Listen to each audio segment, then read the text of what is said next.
there, I'm Kim from Buttons and Bees. Welcome to my channel. Today I'm going to show you how to make these little turkey figures. They are great for a Thanksgiving table or just for general fall decor. And the materials required are very simple, just some cardboard, some craft paint, some paper clay, and a few other items. And if you'd like to make a turkey just like mine, please check the description box below for a link to the pattern for all of the cardboard pieces that you'll need to cut, like the wings and the tail and the turkey hat. Okay, on to the project. I start by cutting out all the cardboard pieces. I'm using a Progresso can and some corrugated cardboard for the base here. Now it's just a 3.5-inch circle, but the can works really well for me. And the cardboard I'm using is just part of an old shipping box. Cutting that out with a really handy dandy cutter from Olfa that I like. So that's the base that the turkey will stand on. And then I'm going to use some like corrugated paper that I got at the craft store in the scrapbooking supply place. You'll need like a 1/2 inch to a 3/4 inch strip of that to go around the circle that you just cut. So I'm just going to dry fit it. I love that corrugated paper because it bends so easily, nice and smooth. I'm going to set that aside for now and move on to the other shapes. I'm going to be cutting these out of like an old cereal box or, oh, what is that? An old cake box. So that kind of chipboard sort of cardboard. I trace everything out and then I cut out using some heavy-duty scissors that Fisker makes. I do have to use my X-Acto to cut that little circle out of the hat brim. Other than that, though, it scissors all the way. I am going to show you how I cut out the beak, though. Everything else is self-explanatory. Instead of cutting out little triangles that then I have to fold, I'll fold a big long rectangle in half, and then I'll cut my little triangles for the beak out of that rectangle. And I always cut more than just the 2 called for because a couple of them are going to be wonky. All right, time to clean up, and then we'll move to the clay. Just protecting my board with a little bit of wax paper. I've got some water handy. I've got some toothpicks and some cotton swabs all ready to go.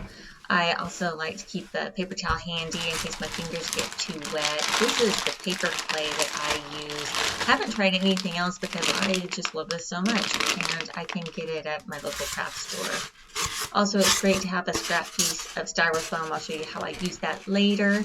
I'm going to get out my cardboard pieces now. Just want to have them handy because they'll be used in this step. Here's my styrofoam ball for the body. I use a 1.8-inch ball for the body and then a 0.8-inch for the head and the feet. For the feet, I just cut the second smaller ball in 2. I'm going to reposition the camera and show you how I stick a toothpick in each of the shapes. This helps me hold the shape when we're putting clay on it, and also if all goes well, it serves as a pilot hole for the final toothpick in the project. So I've got the body in my hand and I am putting my toothpick where I think the neck is going to go. So I want my bird to look up a little bit. And then I'm looking at what angle I want the head to be at, and I'll do the same with the feet. When I do set the toothpicks in the feet, I try to make that insertion point just a little bit further back from the center line so that even though they're round in shape, they look more like a shoe, a very wide shoe. Also, angle your toothpicks a little so that the tops of the toothpicks are pointing towards each other. You'll want them going on a little bit of an angle. Once that's done, we can put the clay on these guys. I start with like a walnut size hunk of clay for that almost 2-inch ball that's the body. I get my fingers wet and flatten it out until it's like 1/8 of an inch thick. Then dip the styrofoam into the water so that the paper clay will adhere. I try to center the ball on the opposite side of where the toothpick is, and then just kind of pull the clay over the styrofoam figure. At one point, you're gonna get to be where you have just like a hunk of clay on one side. That's okay. I just like pinch it off, and here I've pinched a little too much off. No problem, just put a little back. There we go. And the rest is just like finessing the clay over the ball. It takes me a little while to get the clay smooth.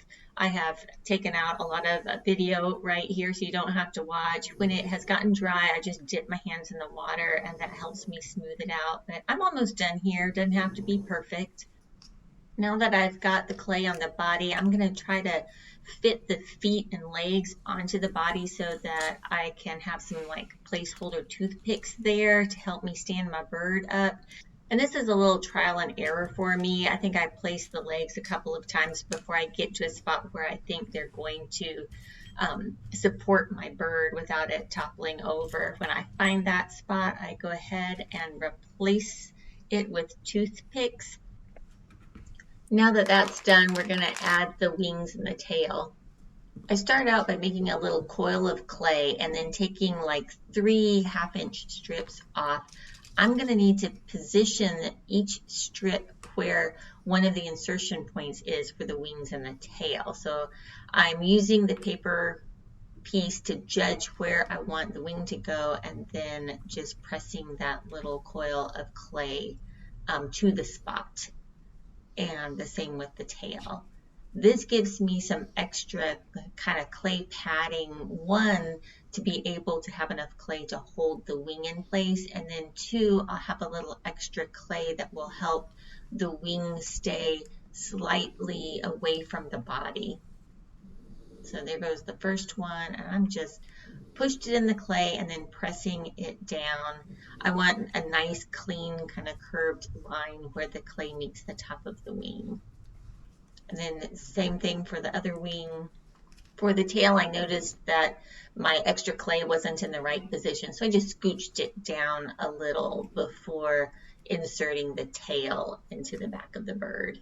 When everything's in place, just look it over to make sure that it's just where you want it. You can make adjustments while the clay is wet, and then you can grab that extra styrofoam, stick the leg toothpicks in there, and let that dry while we move on to the head.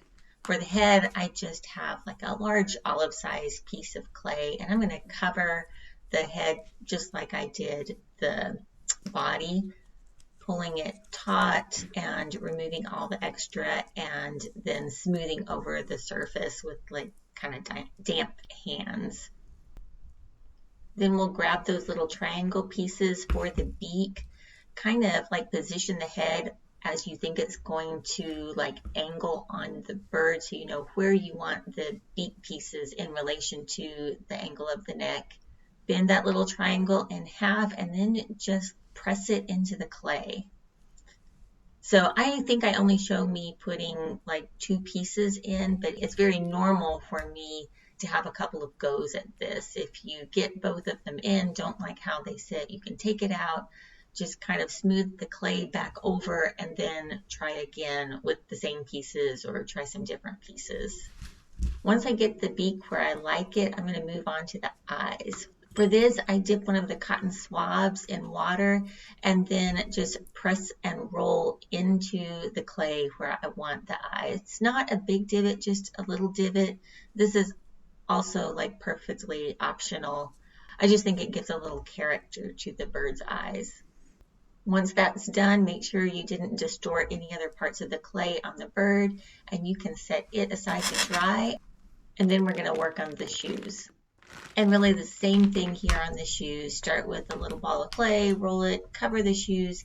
The only thing that is different about these is that from time to time, you'll want to take the little shoe, press it down on something flat, and like I rub it back and forth a little bit just so that I make sure I have a flat bottom to my shoes so that it will fit on the stand snugly. Now that all the pieces are ready, we can start putting them together. I'm just gonna make sure my fingers are clean, and I'm gonna put the head onto the turkey. This is the fun part here. So hopefully it fits. Again, if your clay is wet, you can reposition your pieces if needed. I like the way this fits, so I'm going to go ahead and put the neck over the toothpick. I just get a little rectangle of clay. I wet down the rectangle of clay as well as the toothpick with water, just to make sure that it's going to stick well the first time. It's a little tight to work in there, but you just add that clay like you were putting a scarf around the turkey's neck. Then I'm going to get that same wet Q-tip again and use it to help me smooth out the clay and make sure I have a good join. Now that that's done, we can move on to the shoes. I'm going to take the little shoes off of their toothpicks, and I want to make sure I have the shoes positioned right and left like they would go on the bird in front of me. Then I'm going to take the toothpicks out and I'm going to put the bird's leg toothpicks into the shoes right there. Might have to get a little adjusting. Sometimes they don't go exactly into the same pilot holes, but you can always adjust them as needed. Using the same technique as when we did the neck, we're going to add some little thighs to this bird.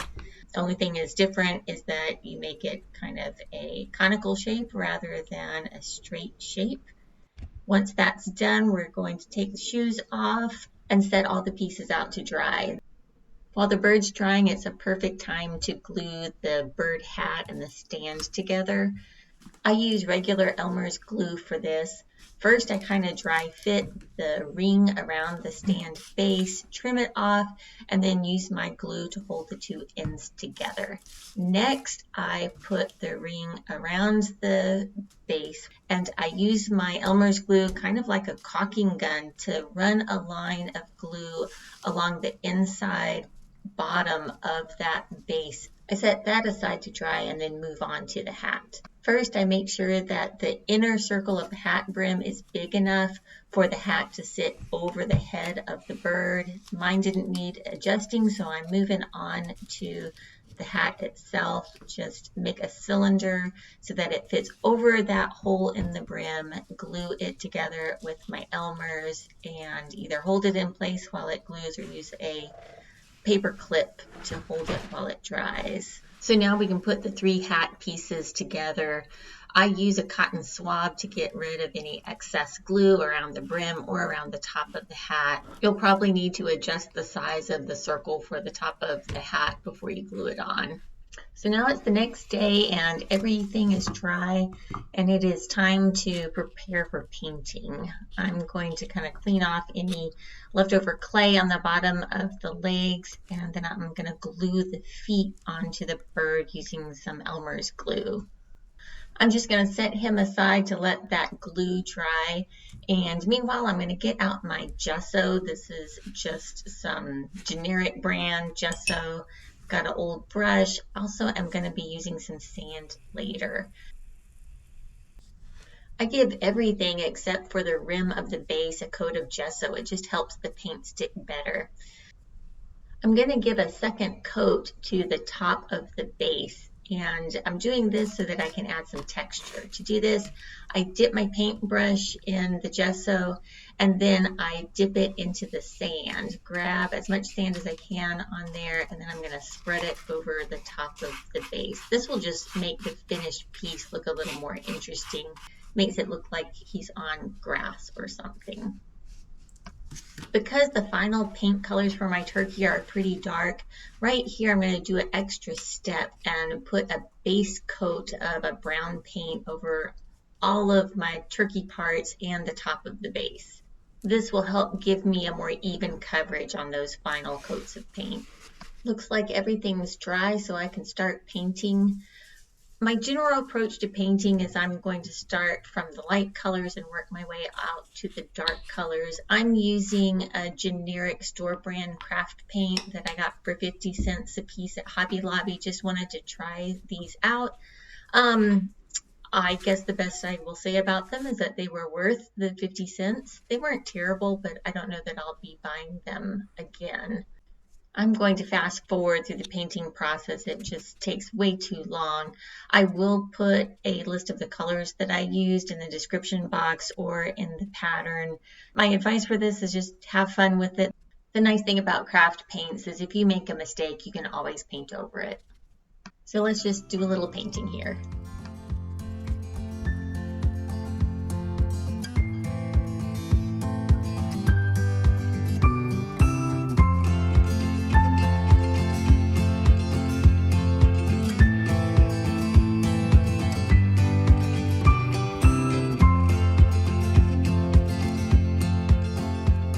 Almost done, so I'm going to slow us back down. Looks like there's just a little bit of touch-up work to do from where I got over paint from the details. I'll just get that done, and then I'm going to move to the belt buckles. So grab the 3 little belt buckle pieces. I just gave them a little painting, and then while the paint was still wet, I put the glitter on them, but you could use glue, you could do it any number of ways. We're going to set those aside, let them dry, and then get that hat out. I made a little hat band from a paper bag, but you could use a little piece of ribbon, just anything you have that you'd like. Glue it on with Elmer's. Let it set, and then we'll be ready to put one of those buckles on there. The other place the other 2 buckles go are going to be at the top of the shoes. Once that's done, I put a whole bunch of glue on the bottom of the shoes, and I attach my little turkey to its base. Before I glue his hat on, I'm going to take him outside and get some help spraying him with a satin finish sealer. Back inside, I glued on a little red felt strip for his waddle, and then it was time to attach his pilgrim hat, and he is all done. Thank you all for watching. I hope that you are inspired to make a little turkey like this, or maybe another design that you've been thinking of. Until next time, y'all. Bye-bye.